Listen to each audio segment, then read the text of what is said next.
On this episode of the John 1911 podcast, dodging tornadoes, Colt Python impresses, Jelly Bryce in the FBI, and getting shot in Taiwan. Okay, good evening, everybody. This is Kraken and Marky, and this is episode 338 of the John 1911 podcast. Today is Thursday. Is this the 23rd? It is 8:07 p.m. Eastern Standard Time. And we are doing the first podcast, at least I am, from the John 1911 Range. I'm in the barn, and we're going to see how this goes. I'm a little worried about the audio quality, or at least on my end, the echoes. But how you been, Kraken? Can't complain. Last week and this week's been a little exciting with the weather, but that kind of is how it is right now. Dude, you've been shucking and jiving tornadoes for, like, it seems like 6 weeks. Yeah, we had really bad string of tornadoes go through Iowa by my hometown. I think it was Tuesday. Yeah. A friend of mine lost his parents in the deal. Several towns were just wiped off the map and passed by my hometown probably under a mile. Have several friends, their houses are just gone. So, been kind of a bad weather week. Yeah, I'm sorry. I guess it's just one of those years. So it's been really bad. I mean, not really bad. I mean, you know what? I don't know. I mean, like, what was that? A couple weeks ago, I told you we had three tornadoes. We had one tornado come through, and then it turns out we ended up having, they said three or it was eight of them. Maybe it was three, like within the region, and it's just like, holy cow. Like, we don't normally get that here, not really. So it's just been an unusually rough, just rough Yeah. year with the weather.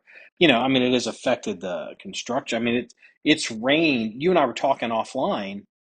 We're getting so much rain out here in Ohio that, like, we're having issues with construction. Like, we still don't have a septic system in because it's just been so wet, and the HVAC guys are having a hard time because it's just been so wet. So, um, it's just like one of those years where it's just been terrible. Yeah, the Missouri River's out of its banks. I think I sent you a picture today offline. Yeah, Uh, we're supposed to get another 2 to 3 inches in storms tonight, so we'll have more yeah, water down there. It'll be down there a good chunk of the summer. yeah. Well, that's good. I mean, for fishing at least. But yeah. I mean, Well, like, not when you can't even get to the river because it's out of its banks. oh well, okay. It's Well, flooding. Yeah, that's why Elvis needs a boat, baby. You have I'll a tell you, I'm about 250 foot up in the air, but by golly, I'll tell you what, if that ark comes floating by, might be time to jump on if it gets that high. what's that mountain in Turkey where they think Noah crashed his boat? What is that, Mount Ararat or something? I Something like mean, that, yeah. yeah. So yeah, I mean, it's just been, well, actually, the year that we did I didn't really know you then, but the year that we did all the heavy duty range construction here, when we did the pit and we did the trails and the gun ranges, that was it was like a horrendous year for weather. It rained and rained and rained. I mean, it was months of rain and we had this, we had, I don't know, a couple small bulldozers, and they showed up here with this giant D8 dozer. And we can't run that. That dozer sank to China. If it's that. We actually, it was there was a if you at the rifle range, you're at the shelter. So we were shooting. It was like 0 degrees or -5. We're shooting at the shelter on the rifle range, and then there's the 100-yard, 200-yard impact zones. At that very bottom, we didn't go down there because of the snow, but at that very bottom, there was a giant sycamore tree that probably, I don't know, I mean, it could have been I mean, it could have been 80 feet in the air. And this thing was over 100 years old. Yeah. And, and it's just been sitting down there at the bottom of this valley, sucking all this water out of the storm creek. And, it's the best tree on the property, and I had to knock it down. We had pictures of it on the website because like it's the one tree I need to put the rifle range through, and it just killed me. But I remember because it still had been wet that year, but it was dry. But the D8 bulldozer, the Caterpillar D8, that dude was down there pushing that tree over, and it was getting wetter and wetter. And at one point, it almost looked like that giant dozer was going underground. And like he was getting lower and lower, and he comes out, and he's an old, actually he's retired now, but his son runs a business, but he was done, and it's a couple hours, and he comes up, he's like, I'll tell you, he's like, there might be a spring down there because I thought I was going to get stuck, and I was like, man, I don't know who we have to call to pull a D8 out of the bottoms. I mean, and we're trying to do all Probably this. another D8 or Yeah, I mean, two. like we're trying to, or a giant backhoe, but we're trying to do all this work and not attract the attention of the state, and it's just like it was just a clown show. Just all this stuff, because we're trying to, because it was so wet, it rained so much that year.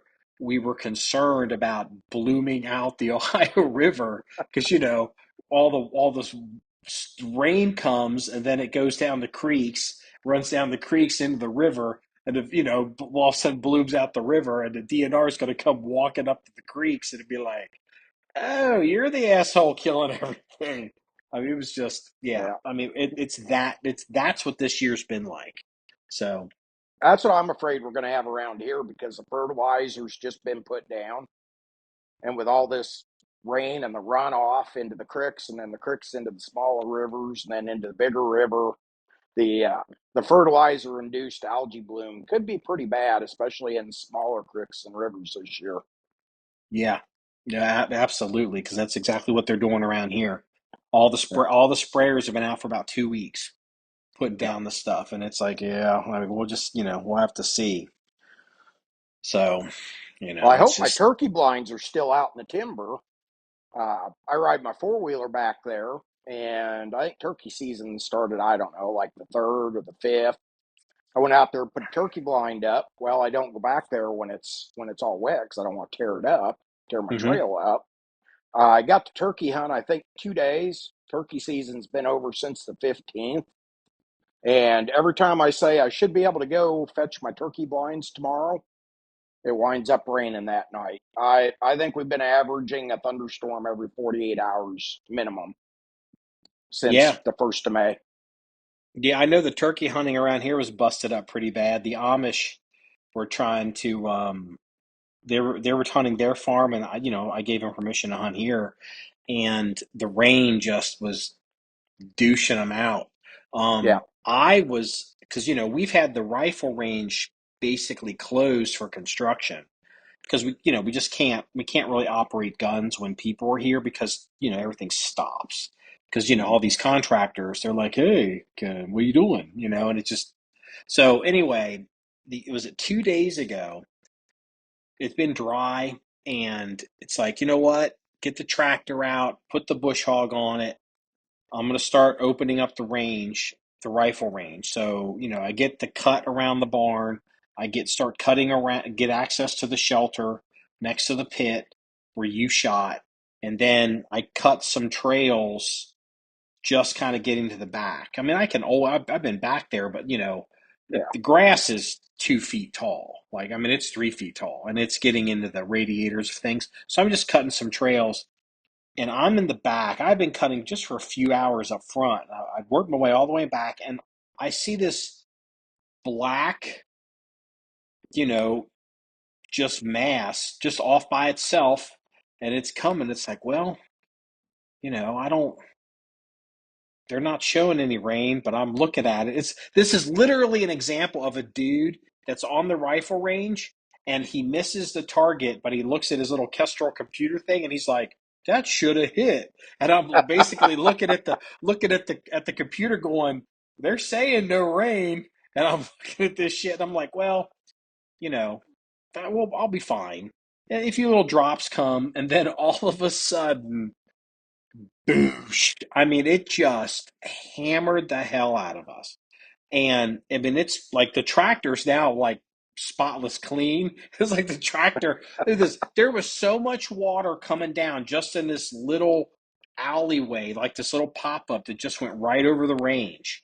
That like I had to use the windshield wipers trying to get back to the front of the property. Like I couldn't see out of the tractor. I've never Yeah, had to use the windshield wipers before. And, it was like, come back in, get it in, whatever. It's like, well, we're done because it's just, it's going to be a bloody mess. yeah, It'll tear up everything. Drive 4 miles down into town, dry as can be. Not a lick of water. never And it's fails. just never fails. Like it just got me. It's just been that kind of year. And I think the whole country's kind of been that way this year.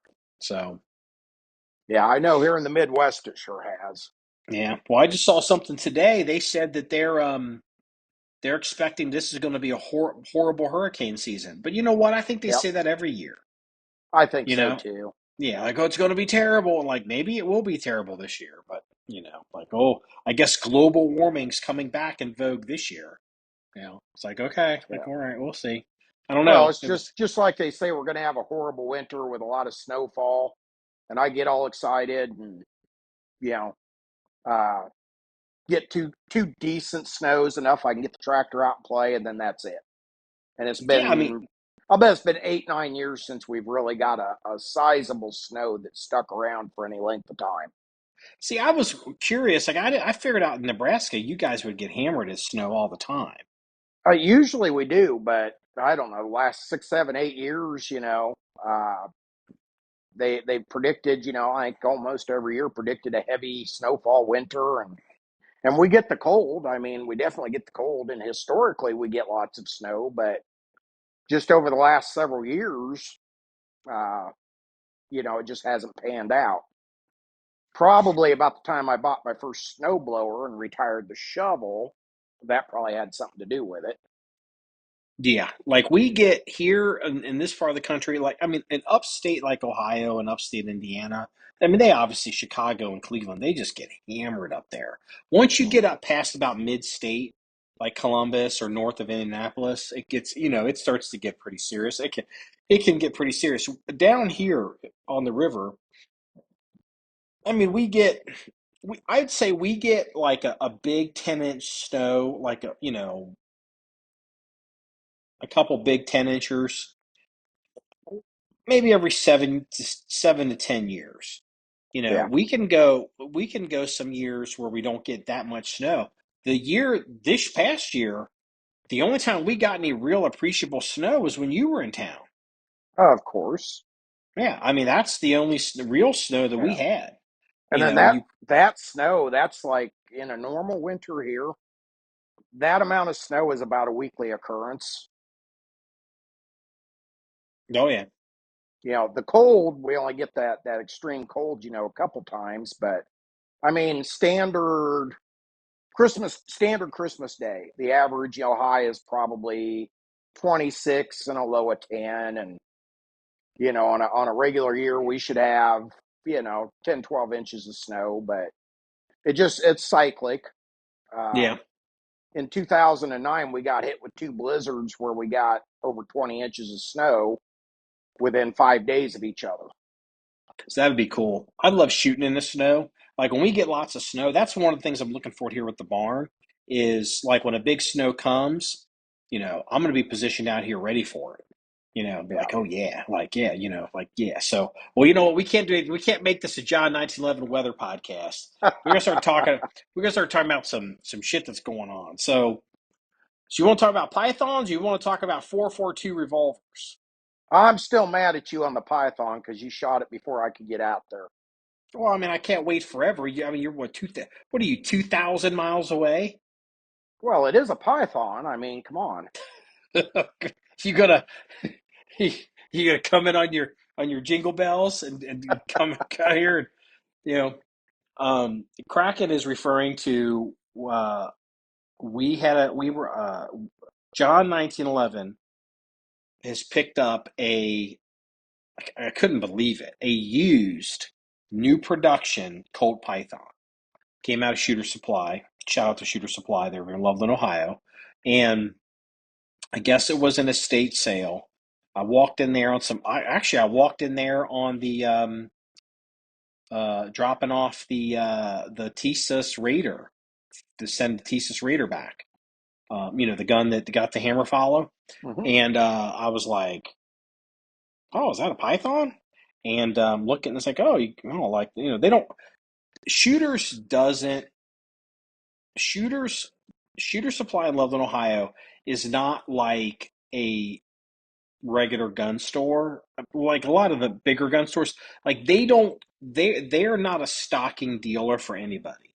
Like he obviously gets stuff like he's got from the was it RSR and some of these other Hmm. these other wholesalers. He's a part of their group and he'll occasionally order something, but you don't ever go in there and see like stocking Glocks, stocking Springfields, stocking Wilsons, stocking. It's mostly used stuff, or stuff that people bring in and or estate. And I was like, oh, like there's a Python in here, and I'm like, is that new or used? He's like, that's used. I'm like, is that one of the new ones? He's like, yeah. And I looked at the price, and I'm like, holy cow! I didn't even argue with him on it because it was less than what you're paying. Like these guns have been out for 5 minutes. I mean, they've actually been out for what, a year or two now. But Oh, a couple of years, yeah. yeah, so like the blue ones just came out. Anyway, this is a 4-inch stainless steel.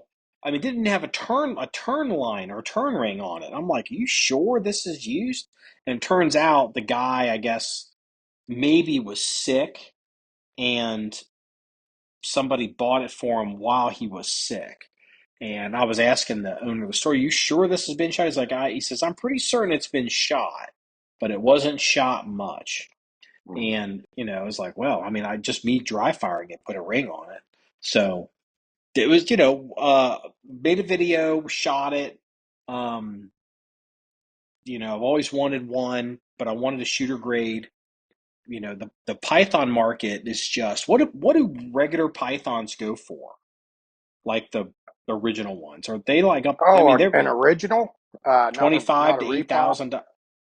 Yeah, not Oh, on yet. yeah, it just depends on the barrel length and the finish and condition, but uh, you know, 2,500 to 3 grand probably minimum for a shooter grade. The last If you can, the last yeah. time I saw one in the wild that was actually for sale. Yeah, I mean, it's like I've been looking for something shooter grade, and you just can't even. You can't even. Well, I've been looking for years, and I can't even find anything because everything is basically minty mint collectible. And I want to put it in a Kydex holster and get the timer out and run the shit out of it. And I don't want to take I don't want to take that kind of hit. I think I found one. I found one that was like shooter grade that was a price that maybe we could tolerate, but it was missing parts. It was like, oh shit. So I don't know if a lot of people like these Colt Pythons, but they're definitely made. They're right up my alley. And I'll tell you what, they're not kidding. Next time you're in town, and that double action pulling that from the factory, I think it's probably better than the original. Oh, very possible because just the way they machine stuff now and the better metallurgy Hmm. is head and shoulders above what they had in the 70s and 80s. I guess they've changed the the apparent. Again, I don't know this. I kind of was told this that they've changed. This gun is the mechanics on it are different than the original Python. So there's less parts. So it's easier to manufacture. Whatever they've done, they've made it, I suspect, probably to make it easier to CNC machine parts. Mhm. And so you're able to get this. I mean, it's got a fantastic pull, but apparently, the original Colt Pythons were notorious for going out of time if you Yep. shot them a lot.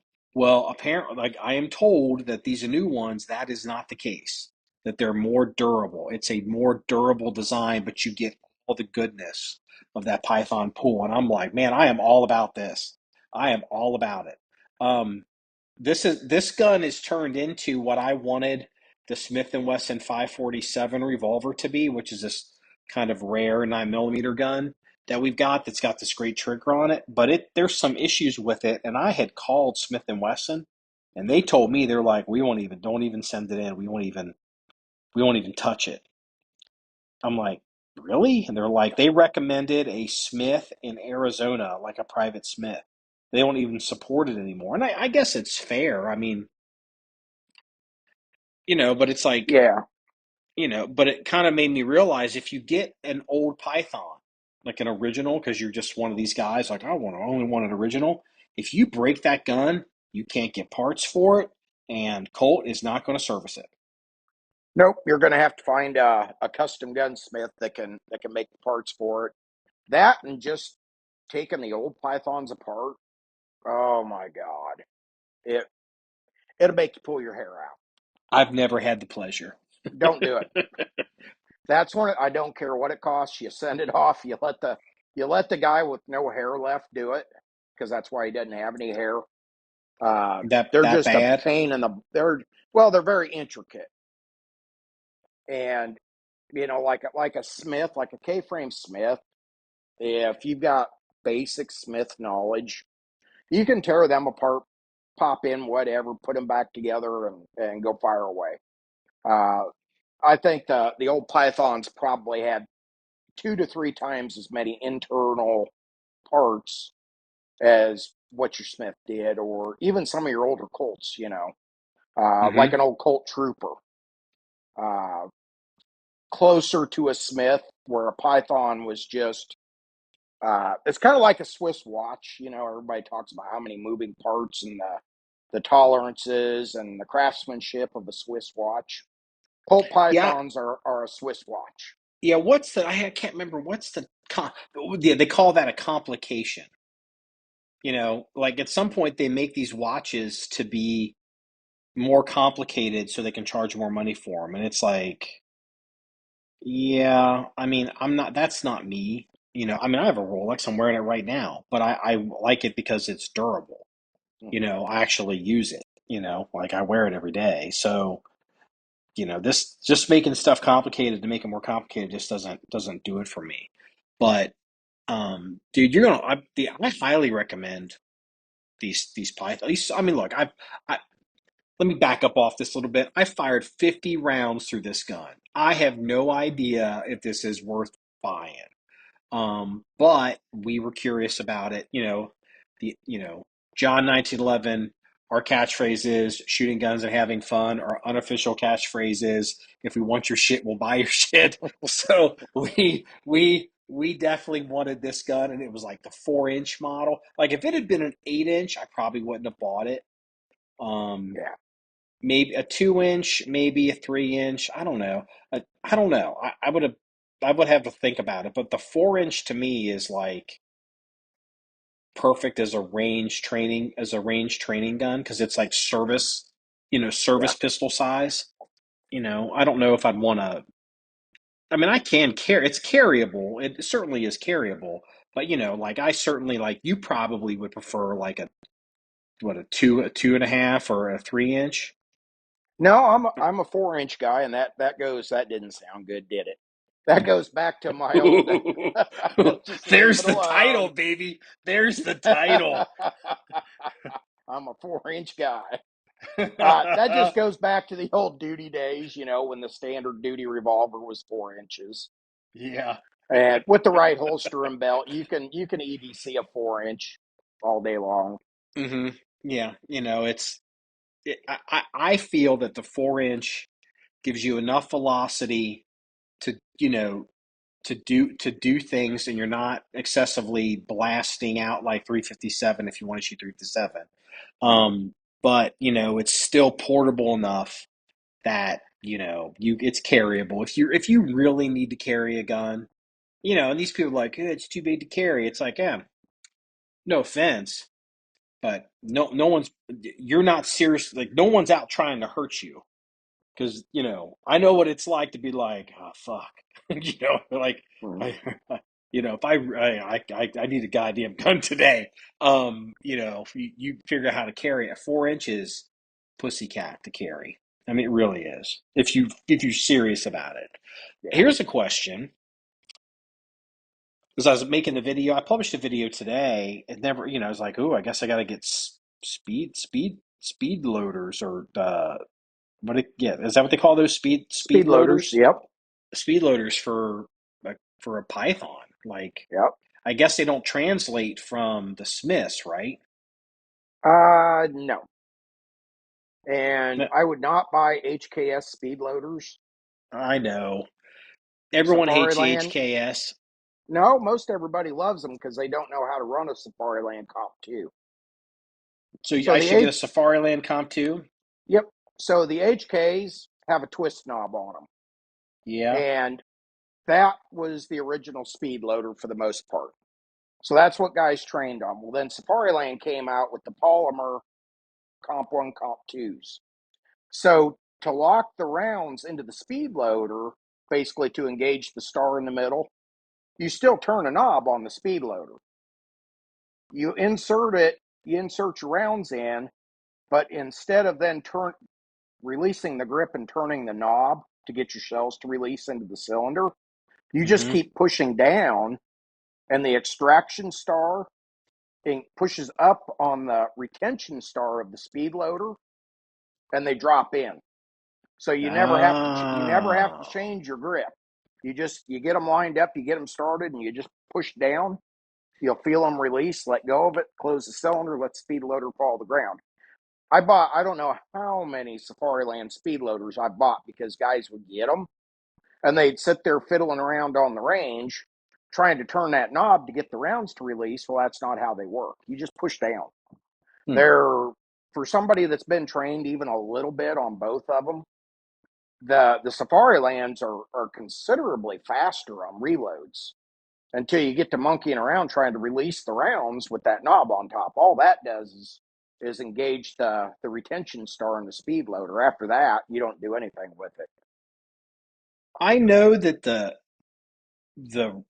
really high speed cool guy revolver people, they detest HKS speed loaders.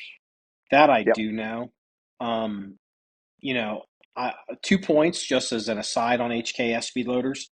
I do. I also am aware that this probably is also part of the negative to them. That they are famous for being able to hold the rounds. Like if you put an HKS speed loader in your pocket and you go walking around with it for 6 months in your pocket, you pull that HKS speed loader out of your pocket, all the rounds will still be in the loader, Mm-hmm. which depending on your application, could be a good thing or could be indication that it's not fast. The other thing is, which you're not aware of, HKS coincidentally is actually local to John 1911. They're I'm right across sorry. the Yeah, they're right across the river. I could swear I think they're in Florence, Kentucky or Union, Kentucky. They're Yeah. like right here somewhere. I'm gonna type it. So let me look real quick here. Let's see, HKS speed loaders. Yep. HKS speed loaders is, let's go to their website. Does their website still come up? Where are they located at? It doesn't. I could swear they are. Survey Shooter, Speed Loaders magazines. Their website is literally just a page.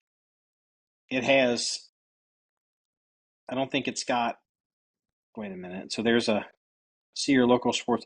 They don't even sell anything um, on their website that's just 3 pages. There's one page, there's a home page, then there's a speed loaders page and a mag loaders page.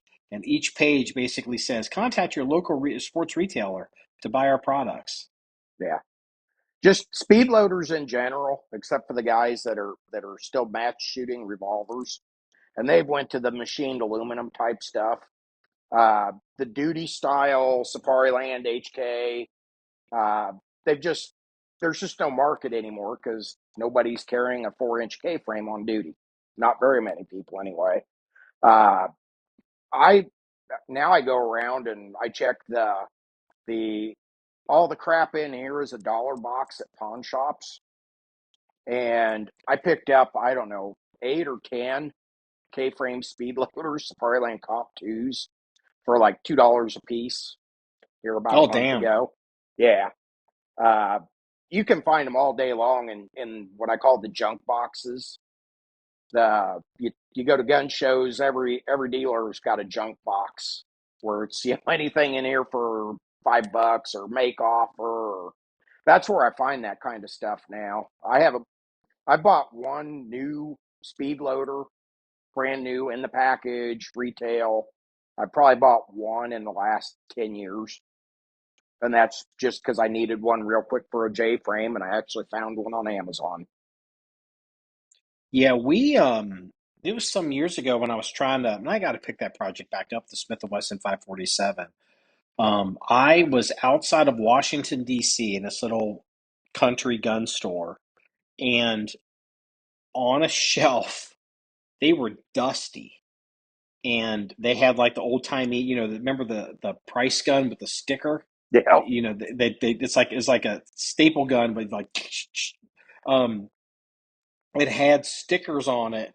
I think the stickers were originally from the 70s. And I bought these it's on the website.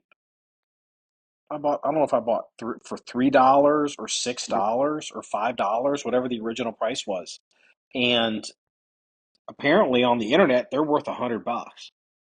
Um, I'm gonna have to start looking for the Safariland Comp twos.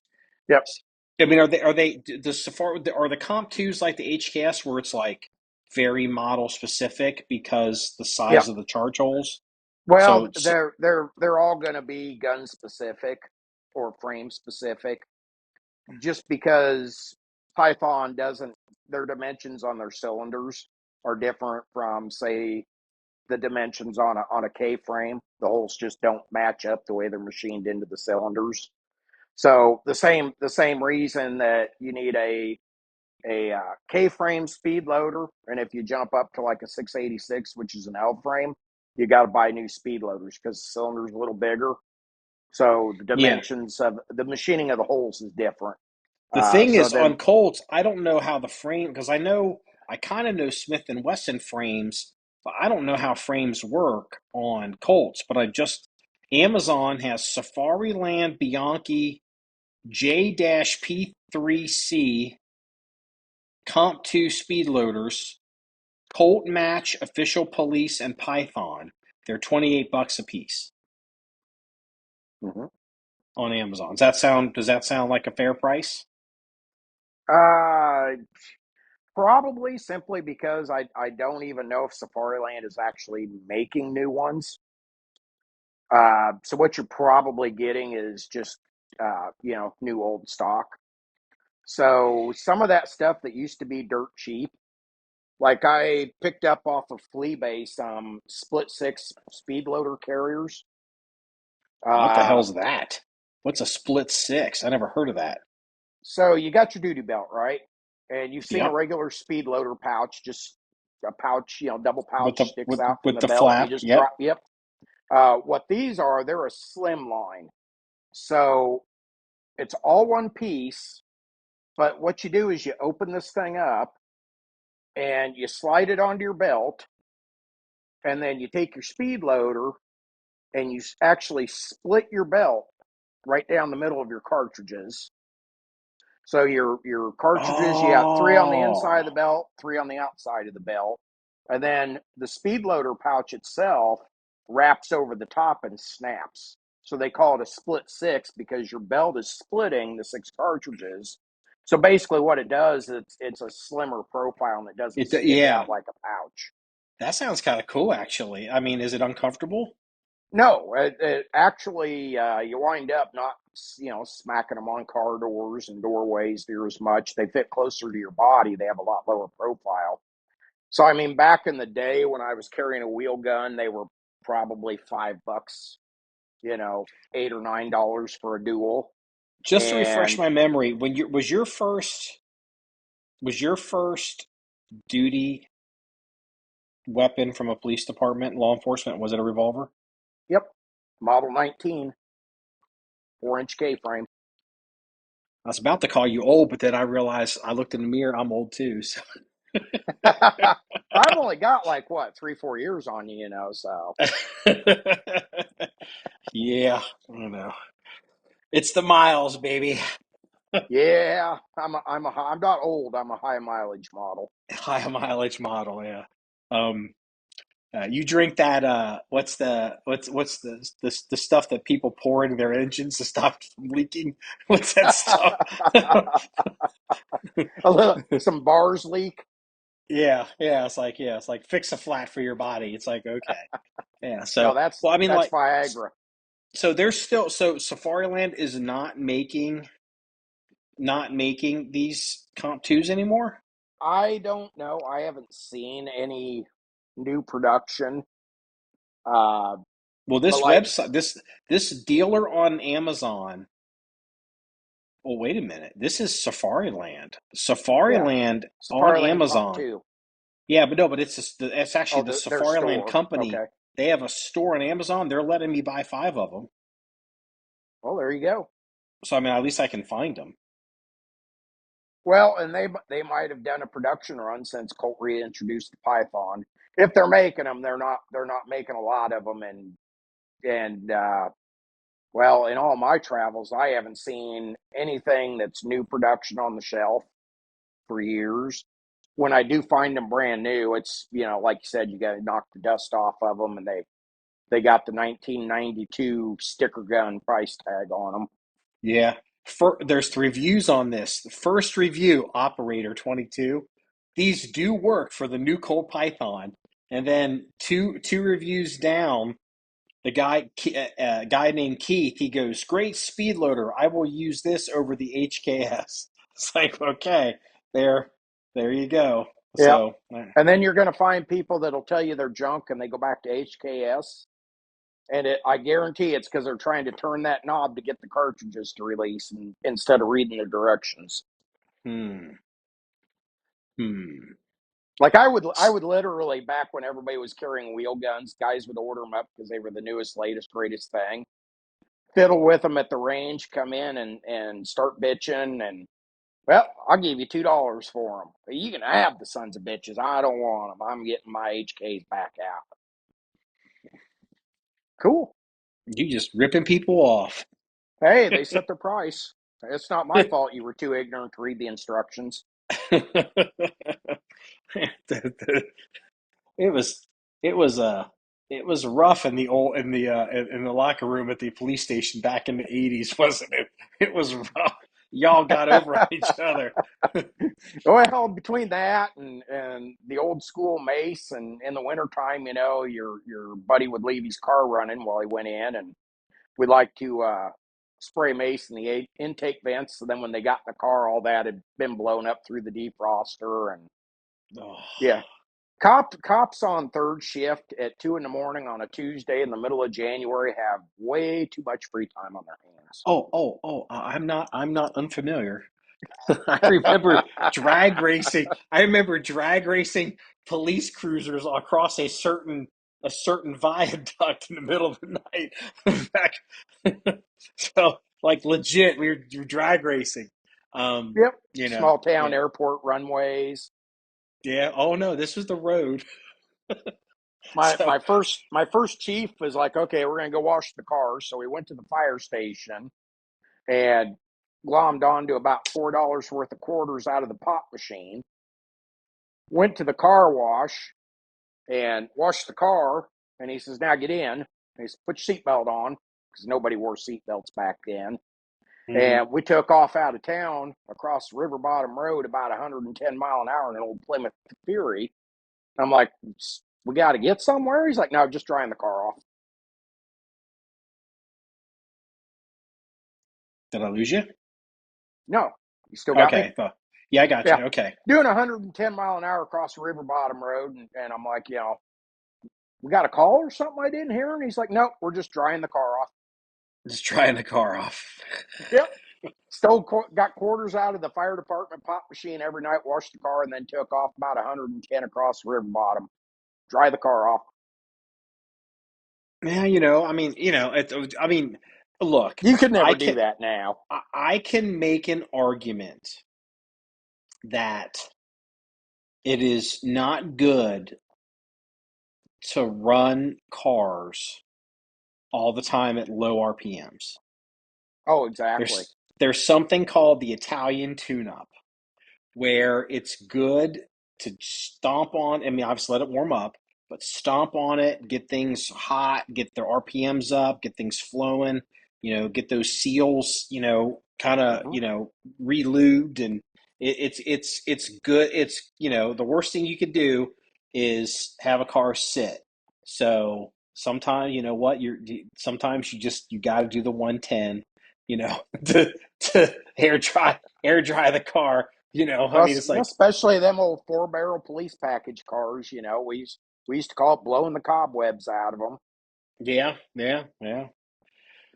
So, okay, tell everyone, since this is obviously going to be a Revolver episode. So, you texted me the other day and you were just about giddy because you had somehow, obviously, in the locker room of some PD, you had hustled somebody out of a 442 for $300, a Yep, pro 442. yep. There's still ways to buy guns on Facebook if you know the community.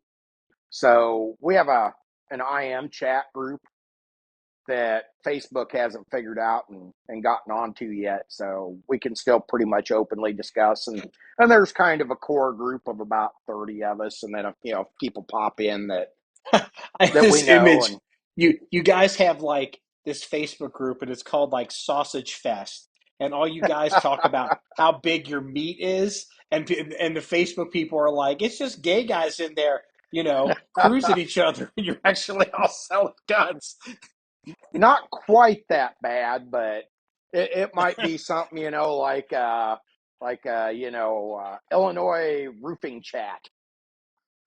So I've got a 9 millimeter roofing nailer for sale. You talk in code, but Yeah, stuff like that. I've never bought a gun off Facebook. Do these like these face to face, or you do transfers? No, face to face. You just Okay, you just follow all the state niceties when you do it. okay. Uh, so yeah, this 442 popped up for 400. So I am the guy. I was like, well, what's the details on it? And it looked just like brand new and came with a set of Hogues and the stock grips. And he said he wanted 400 for it, and okay, I'll think about it. And I priced it, and I think it was high fives new, so it was a pretty good deal. And I let it sit for a day or two, and finally he kind of hit me back, and he says, I'd probably do 350. And I'm thinking, oh damn, okay. Uh, but there's just this part of me, it's like I got to try. So I said, well, would you do 300? And he's like, I don't know. I might consider 325. And I'm like, my mad money is all used up. I've gotten the Wilson bug lately. I got about $300 in play money. Says I get into $5 worth of bill money, and the old lady will cut my nut sack. And he's like, well, if you can do it today, I'll do it. So I drove up, met him, and showed him my permit, and gave him 3 Benjis, and off I go with it. Nice. So I'll is this I'll our, tell you our what, is those Hogue grips, uh, and for the most part, a J frame is a J frame is a J frame. Get a set of the Hogue grips on 2-inch J frames. They are an absolute game changer. they're kind of big though, right? There's still a curved back strap, so widthwise they're about the same. Uh, Length of pull isn't going to change, but what they do is they add about 3/4 of an inch for your pinky to get onto. Yeah. Now, there's So, just these J and, frames. and There's that just no just way makes around it. recoil mitigation, it makes it a dream. Okay. So the 442 Pro, is that still? I mean, I'm going to show my ass here on Smith and Wessons. Are all the 442s alloy guns, or is any of them steel? Nope, they're all alloys, so they're all technically the air weight. Well, And what then, makes it a Pro? so the Pro version, it doesn't have a Hillary hole in it, and it is relieved for moon clips. Oh, So if you want to use full okay. moon clips, you can, or you can use speed loaders or load it rate. You don't have to use moon clips, but you have that option because the cylinder's been relieved for it. Yeah, there's a company that I remember that used to do those conversions. Thought that was kind of neat. I guess now they're doing it straight. So, um, do you shoot? What are you going to shoot through it? Are you going to put like I would be interested in full wad cutters, obviously. I'm going to get wad cutters for the Python, but whatever. Um, I mean, we've got a 442 that just it's a nickel plated thing, and it thumps the hell out of you. I'm telling you, you switch them grips out on it, and it makes it a whole different gun. Okay, When well, when you well, when you can get that pinky down there and use that leverage for recoil mitigation, you can run barn burning stuff through it, and it's a pleasure to shoot. wait a minute. Whoa, whoa, whoa, whoa, whoa. Barn burn. You don't run it like real hot shit through it. It's a Oh, pleasure to shoot. I run plus P stuff through it, and it's And really it's manageable. no, wait a minute, it's a okay, but it's Yeah, not a pleasure. Like yeah, words have meaning, Barack Obama. Just don't make yeah. shit up. Okay. Bet me $20 I can't shoot 100 rounds through it in a half hour plus P ammo as long as you're buying the ammo and got the $20. I'm in. This sounds like something from the Sausage Fest group And on I'll Facebook. take no. It's fun to shoot. It takes all that bite out of it. Where a lot of guys will complain that on your middle finger the trigger guard will bite with big loads, Uh-huh. or it'll want to bite the web of your hand. That's because you're not able to use your pinky with the stock grips. So you're getting so much flip. Well, then when you get the flip, the natural reaction, for every action, there's an equal and opposite reaction. It comes down, and that's what's biting your middle finger with the trigger guard. When you got a grip where you can use all your fingers, it's easily controllable. So, like right now, I put 50 rounds of Federal Plus P. I forget the name of the because they change the names on their defense rounds, but like a 38 special, it's a similar load to the HST, but it's 38 plus P, and they've got some stupid name for it. I can't remember right Yeah. now. I ran 50 rounds through it for reliability and accuracy, and cleaned it, loaded her back up, started carrying it. Hmm. Could have shot another 50 if I wanted to spend the money. Wouldn't have bothered me a bit. Okay. I mean, once we'll be doing more stuff with Revolver this year, especially since you're around. Um, I'm a little, I'm famous for not liking these pocket rocket guns. Doesn't mean we don't have some. Um, I might be willing to try some of these hoe grips, but I also question. I'd have to look at them again because I don't have a picture that you sent in front of me. Like I don't know how heighty are these things with these big rubber grips. You know what I mean? Like now you're kind of almost getting into making it a bigger gun that catches more. So Yeah, but with these Hogues, you're really not. Because if you look at thickness and everything, it's about the only thing that changes from the stock rubber grips that come on a Smith now. They've just added about 3/4 of an inch in length and a pinky groove. okay, Otherwise, the width of the grip, the length and pull of the grip, from the back strap to the front, is pretty much the same. All they did is added, maybe a 3/4 inch chunk of rubber at the butt end, and relieved it for a place for your pinky to go instead of your pinky just dangling out, like you're drinking tea with the queen. Yeah, I mean, just I'm at a disadvantage on those guns because like even a Glock 19 is too small for my hands. I mean, like I can get my pinky around the bottom of a Glock 19, but the bottom of my hand hangs off that gun. Like it's Yep. just these small guns are just not, they're, look, I like large guns. I tend to shoot them. That's why I gravitate towards them. You know, like, like So they're here for, would be an analogy. So you don't like the 19 because your pinky hangs off the end, but if you're like me, you love the length of the slide on a 19, right? yeah. I mean, like I always, for So years, then you, I always said that the best Glock they need to make is a 19 slide with a full framed, a full which framed, frame. which they did with the G45. Glock 45. So putting these grips on versus the factory grips is the J frame equivalent to a Glock 17 frame with a 19 slide, the G45.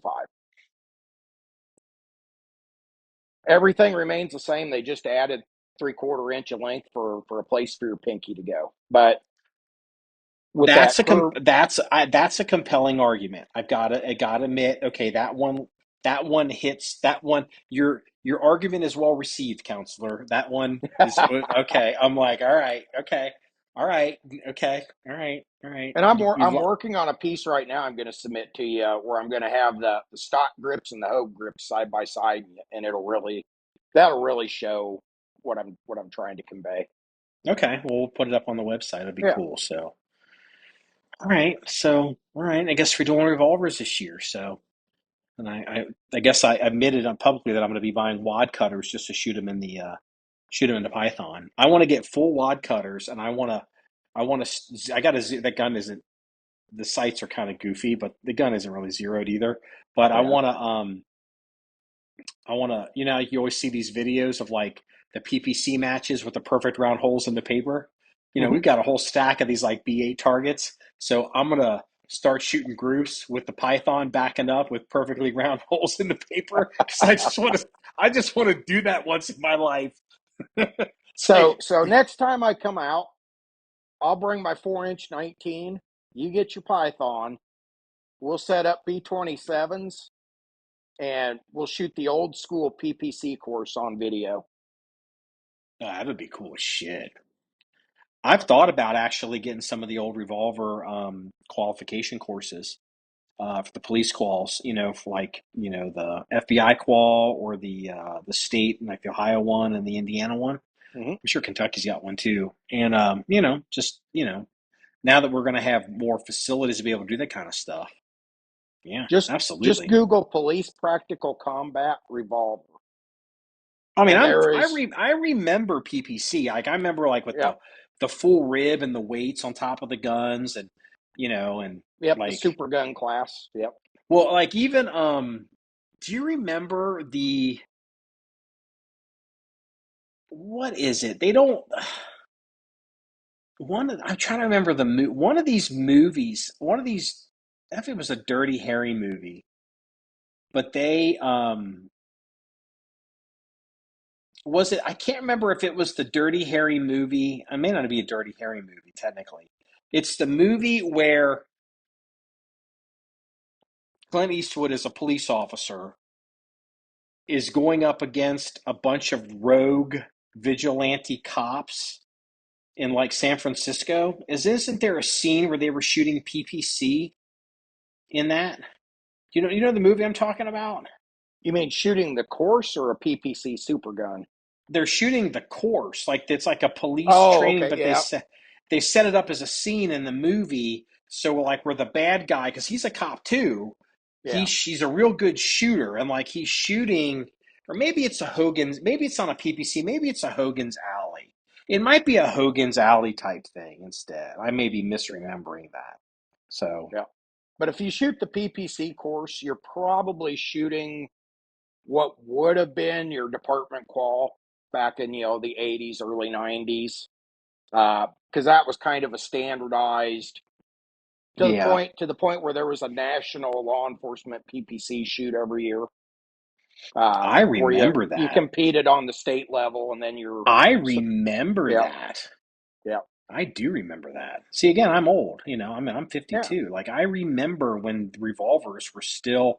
I mean, the automatics were here, but I mean, I remember. I mean, most police officers when I was young carried revolvers. Hmm.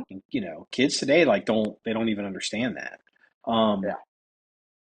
Okay, all The right. fun thing about PPC is, you're starting at 25 with Now, barricade is shooting. isn't PPC all one handed? Uh-uh.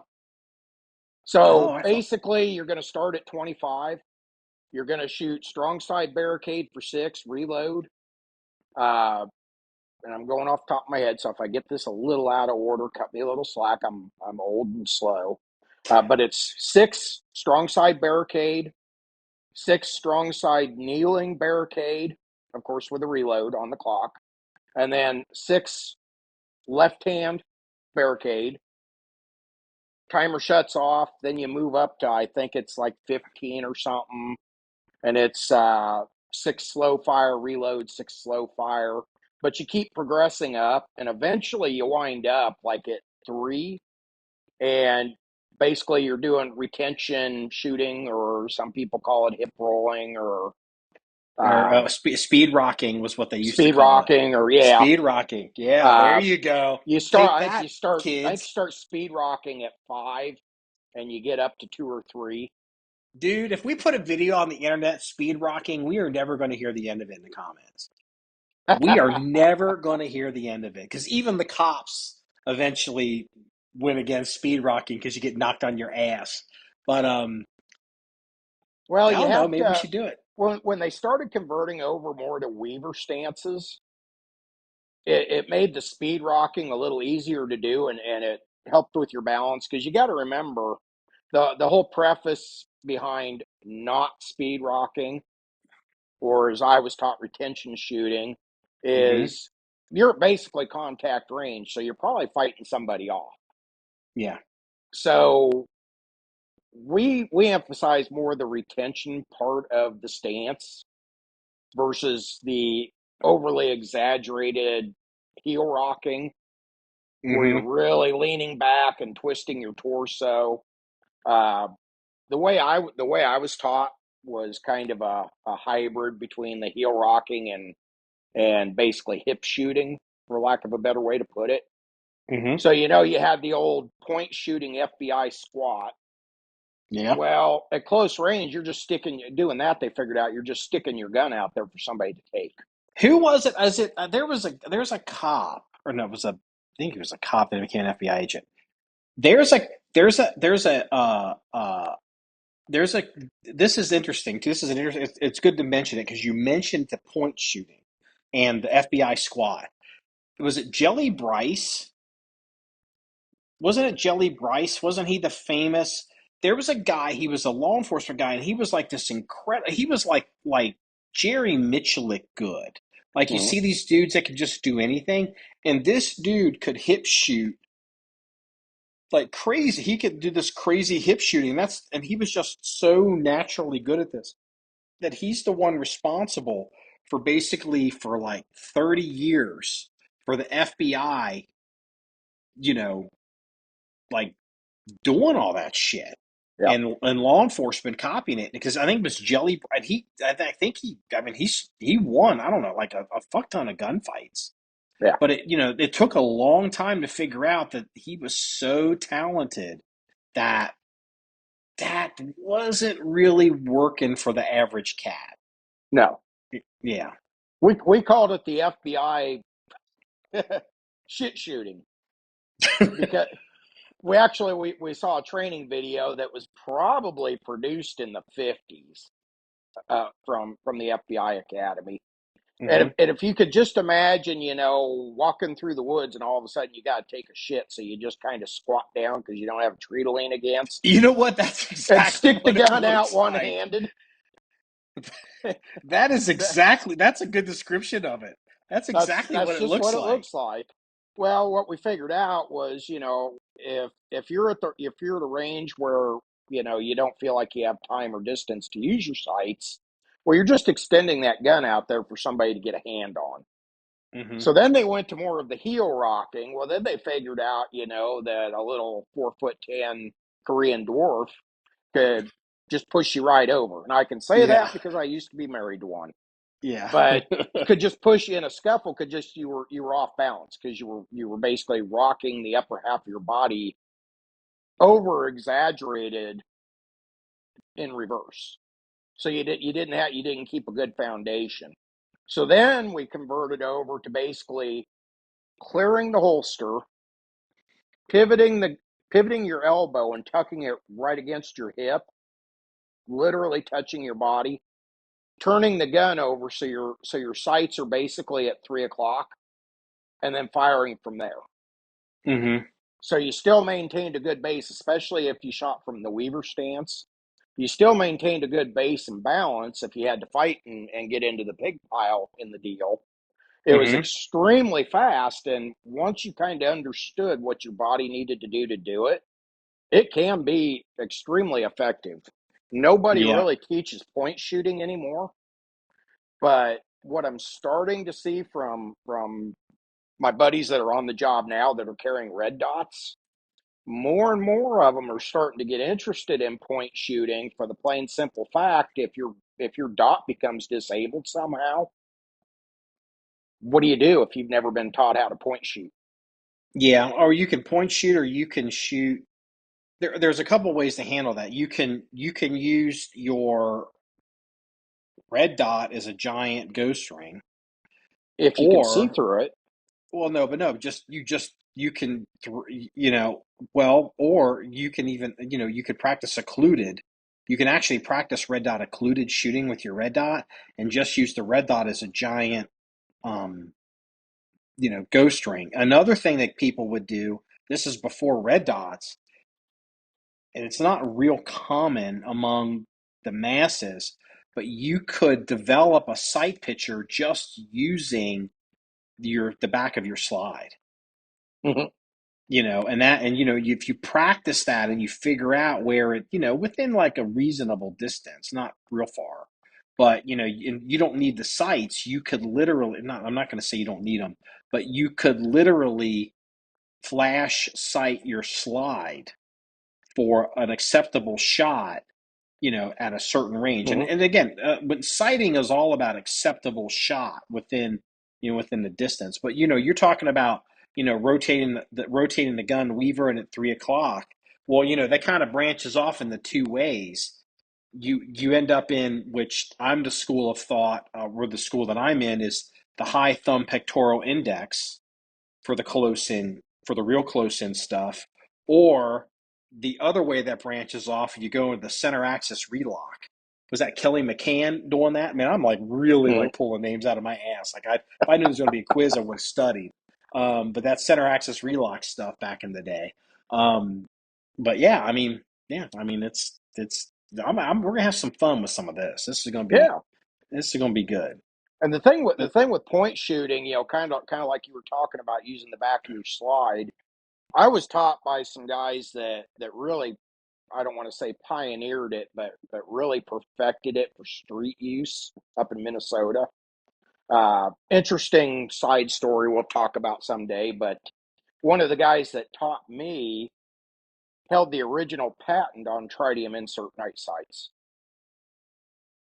well, that would be where is that what's the company that it's not? Is it Trigicon? Who's the big company that does the tritium They inserts up they there? were they were not the originals. But they're Uh, up there in like Wisconsin or something.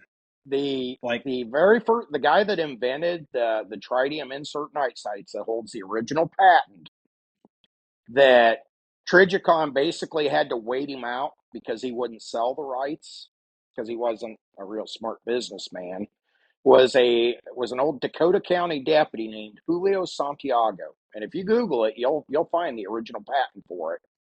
Uh, and I actually he's one of the ones that trained me in point shooting up in Minnesota. And in his career, he had been in 5 shooting scrapes. Uh, got perforated a couple of times, but managed to come out on the plus side every time. But I huh? saw the very first Smith and Wesson that basically the story is he had a buddy that was an independent contractor working on trying to figure out how to make uh, luminous dials for NASA, something that different from like the luminous paint that had to be charged with a light. Mm-hmm. And so he actually had tritium in his workshop at his house. Go figure. Uh, and they were sitting around shooting the shit one night, and he's like, "Hey, look at this!" And he turned the lights off, and you could see some dials he'd been working with, and trying to figure out how to seal it so it would be take the elements and all that. And Julio, being Julio, went, "Those would make some pretty fucking cool night sights." So he went home and grabbed a Smith K frame and a drill bit and a couple of jeweler's files and filed the front sight down flat to a partridge style sight, drilled a hole in it. They dropped a little tritium in it, sealed it up with two-part epoxy, drilled two holes in the rear sight, dropped a little tritium in, sealed it up with clear two-part epoxy. There you go. I've actually held and shot that gun. We will. Damn. You think you get access to it, and we could do pictures on it in the story? I don't know where the gun is. Julio passed away, oh God, back in '05, I think. I will. I'll put his name and some background on him. I've never heard of him. I don't think, I'll work not that I something up. I'll recall. work something up for you. Okay, and But I'll put something in the comments. Well, hey, you want to do an article on him? I could, yeah. You're getting a book report. This is just like school. You're like shit. So another interesting sidebar off of that one. Uh, Julio was friends with the guy that drew the Dick Tracy comic strip. So when they do the comic strips, there's always a proof that's printed off, and it's they look for mistakes and printing errors and graphical errors and such.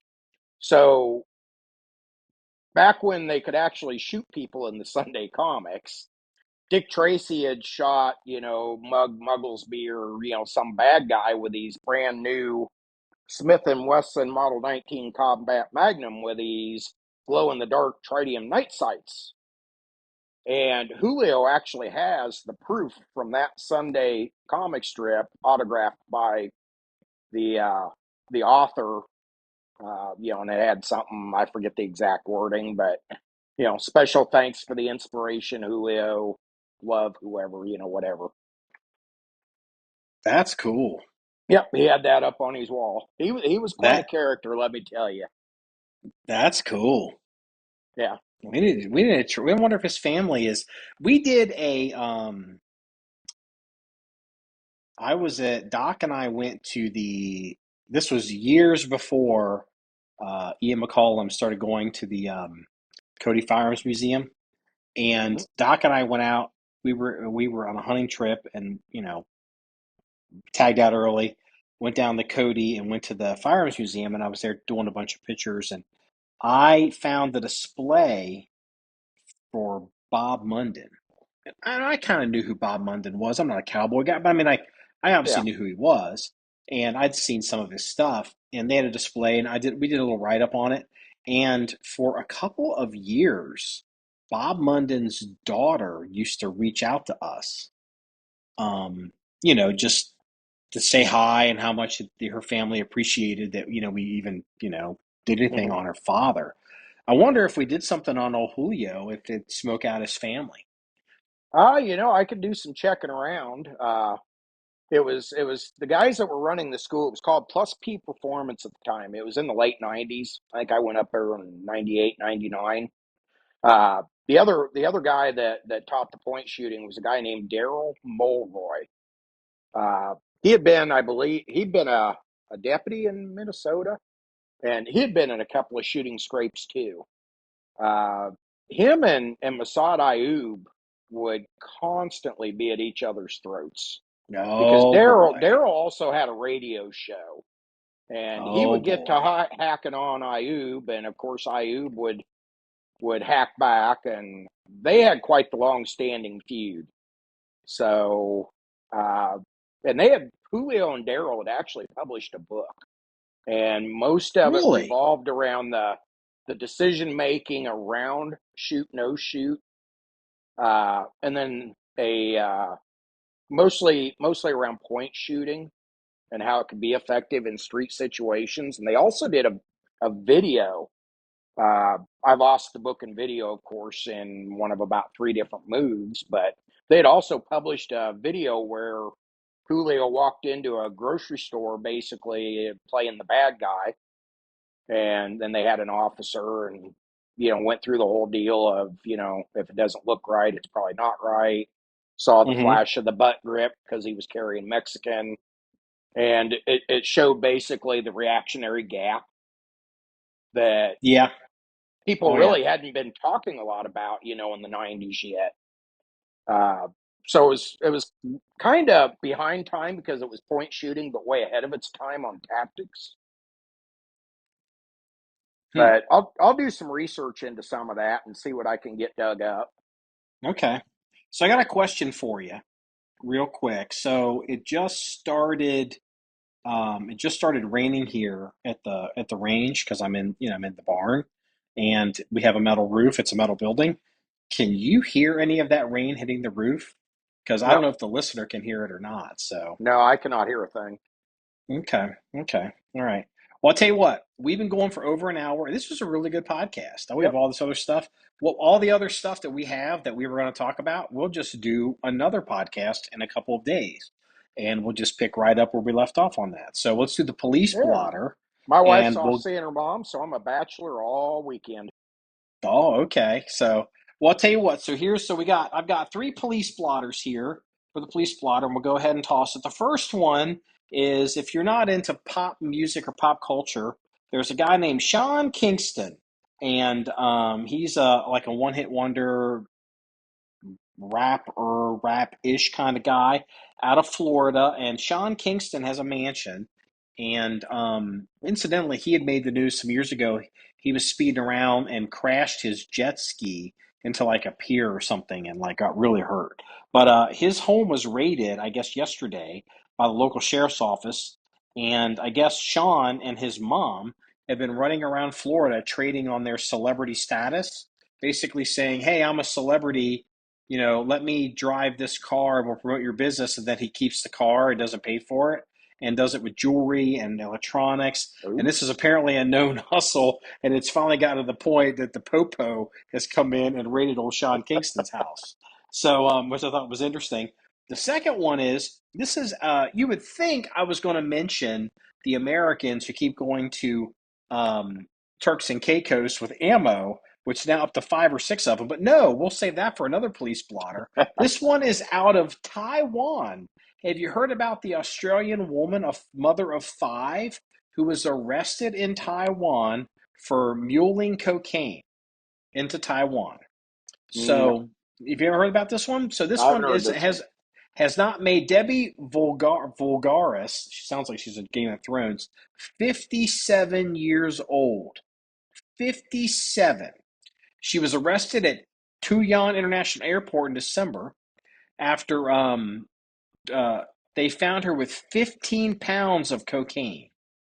And Ooh. somehow she's blaming her ex husband, John. Of course, his name is John. And somehow was behind the scheme. Now, here's the thing, old Debbie here. You know what the? Let me make sure I get this right.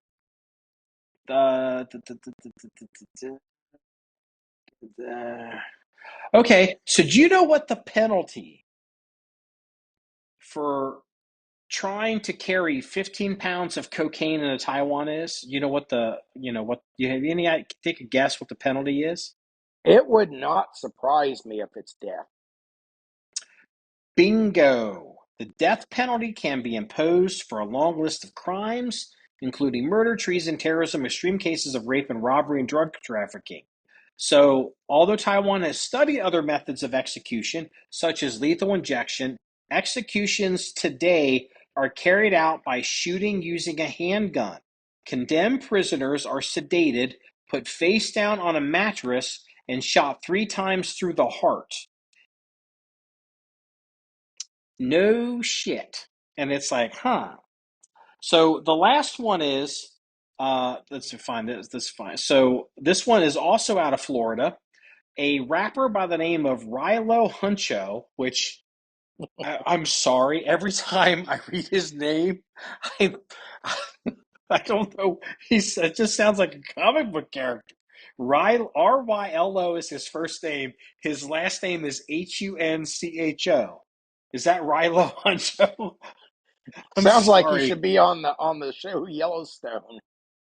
Oh, update. I've been informed that Rilo is not a Florida case. This is out of Virginia. A 17-year-old rapper, he shot himself in the head. He has they're reporting it as a Glock, but it looks to me like in the picture, what is, that's not a shield.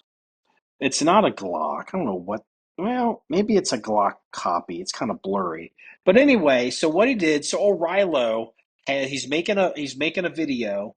Fuck y'all. Literally, he says he took control of the grip, appeared to shut the safety up, pointed the gun towards his head because it's got a green laser and a flashlight built into it, and he's waving this thing around, showing the laser.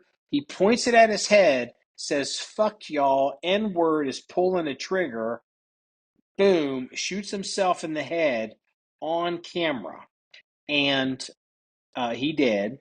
And they think it actually might be an accident. There's even a still image of the green laser up against his temple because he probably did not remember that the gun was loaded. Hmm. So this wraps up episode 338 of the John 1911 podcast. You want to see more stories or pictures or links to hear about Julio Santiago and how he invented the night sight, please go to the website at john1911.com. That's JOHN1911.com. Remember, it's all about shooting guns and having fun. Everybody, have a good night. Have a good night and be safe.